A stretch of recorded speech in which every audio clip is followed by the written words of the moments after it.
coming days.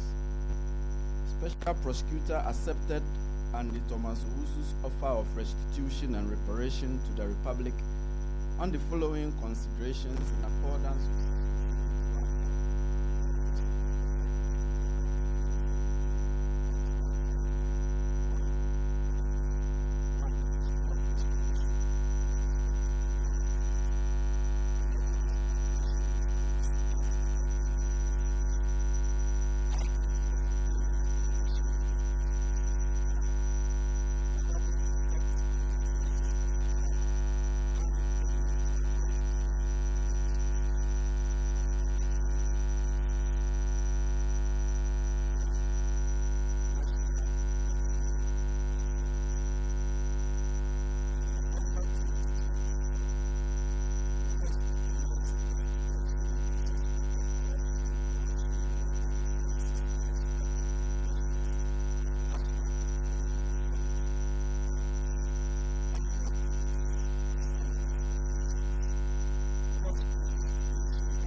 graciously acceded to Mr. Ofori-Atta's request to return voluntarily to the jurisdiction between 14 and 30 May 2025, as the office deemed the indicated recovery period reasonable in the circumstances. Consequently, the OSP removed Mr. Ofori-Atta's name from the list of wanted persons pending his voluntary return to the jurisdiction based on his own indicated dates. Consequently, the OSP directed Mr. Ofori-Atta to attend the OSP in person on Monday, 2 June 2025 at 13:30 GMT for interview, which is today. The OSP emphasized that if he failed to voluntarily return to the jurisdiction within his stated dates, and if he failed to attend the OSP on the rescheduled date of Monday, 2 June 2025 at 13:30 GMT, his name will be re-entered on the list of wanted persons, and the OSP will consider him a fugitive from justice, whereupon the office will take all necessary legal steps to secure his return to the jurisdiction and attendance at the OSP at our own choosing. Then, by a letter dated 28 May 2025, Mr. Ofori-Atta's lawyers informed the special prosecutor that a medical expert has diagnosed Mr. Ofori-Atta with cancer and has earmarked 13 June 2025 for surgery, for which reason he would be unable to return to the jurisdiction as scheduled. His lawyer stated that to the knowledge of the OSP, this change in circumstances has been brought to the attention of the court, before which Mr. Ofori-Atta is presently pursuing a human rights claim against the OSP and the special prosecutor. His lawyer stated further that in order not to hold the office back in the performance of his function, he had Mr. Ofori-Atta's instructions of his readiness to go through video recorded interview for the purpose of eliciting his caution statement. His lawyers offered to meet the special prosecutor in person or approach the bench for the purpose of viewing Mr. Ofori-Atta's biopsy report, whichever suited the special prosecutor. Now, ladies and gentlemen of the media, this is where we are now. And let us step back a bit from the 28 May 2025 letter from Mr. Ofori-Atta's lawyers and place the matters in their proper context. I have intentionally went through a tedious time. A letter from Mr. Ofori-Atta's lawyers, dated 18 February 2025, clearly indicated that a possible surgical intervention to be performed on him was to occur on 20 and 21 March 2025, upon which reckoning the OSP carefully considered the recovery period and indulgently pushed Mr. Ofori-Atta's attendance at the OSP to 2 June 2025. Therefore, Mr. Ofori-Atta had a duty to promptly inform the OSP of any fundamental change in his medical circumstances on 21 March 2025, when the advertised surgical intervention was not performed, to enable the OSP reschedule a new date of his attendance at the OSP to accommodate any such material changes in his medical condition and treatment itinerary. Mr. Ofori-Atta has known, at least since 21 March 2025, that no surgical procedure was to be performed on him in March. Yet, he purposely sat by indolently and chose not to inform the OSP of such fundamental changes in his circumstances. Instead, about 67 days after learning of the alleged changed circumstances around 21 March 2025, Mr. Ofori-Atta elected to spring a surprise on the OSP on 28 May 2025, just 6 days before his scheduled attendance at the OSP, by offering to undergo a video recorded interview and a viewing of his biopsy report. Now, back to the 28 May 2025 letter from the lawyers of Mr. Ofori-Atta. As I said, this is where we are. By a letter dated 30 May 2025, the OSP declined Mr. Ofori-Atta's offer of video recorded interview for the purpose of eliciting his caution statement. This office has always insisted on his personal attendance and we have indicated clearly to him that we are unwilling to waive it. If we were amenable to taking any such statement from Mr. Ofori-Atta in absentia, we would have done so in February and not waited to 2 June 2025. We want him here physically, and we insist on it. A suspect in a criminal investigation does not pick and choose how the investigative authority should conduct its investigations and the method suitable to him and his convenience. We will not countenance such conduct, not in this case or in any other case.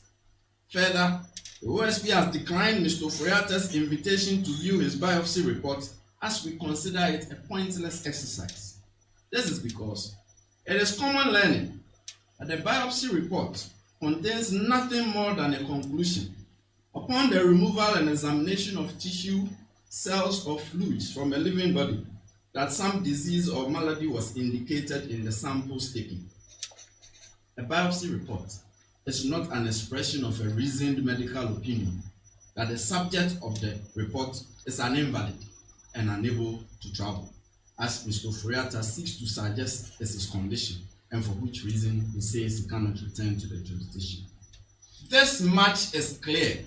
Since 24 January 2025 till date, Mr. Ofori-Atta has failed to show any medical report. I underline, he has failed to show any medical report which suggests that he is a travel risk and unable to return to the jurisdiction by reason of his medical condition. It has all been his say-so, his singular say-so. Therefore, the OSP views Mr. Ofori-Atta's lawyer's letter dated 28 May 2025 as an expression of utter bad faith on the part of Mr. Ofori-Atta, and it confirms our long-held, well-considered opinion and conclusion that Mr. Ofori-Atta has no intention of voluntarily returning to the jurisdiction and to attend the OSP. Further, this office is unaware of his purported information to the court, whether orally or by file processes, of the alleged change in his circumstances. Today is Monday, 2 June 2025.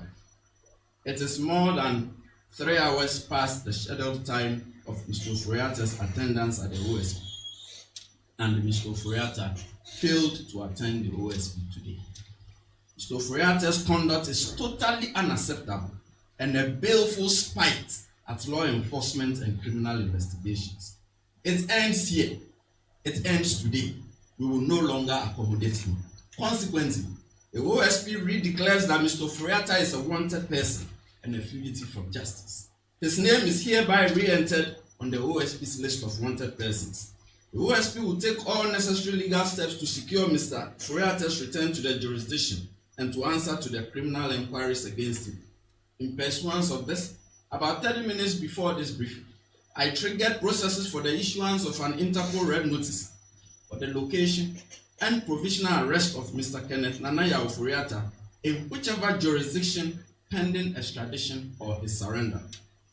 Around the same time, I dispatched a request for extradition processes to be instituted for the provisional apprehension in any jurisdiction in which Mr. Ofori-Atta may be located or found, and his extradition to the Republic of Ghana. The OSP will prefer criminal charges in the courts against Mr. Ofori-Atta in due course, whether in absentia or otherwise. The principle upon which we proceed is that no person, regardless of title, regardless of status, regardless of medical condition, is beyond the reach of inquiry by the OSP.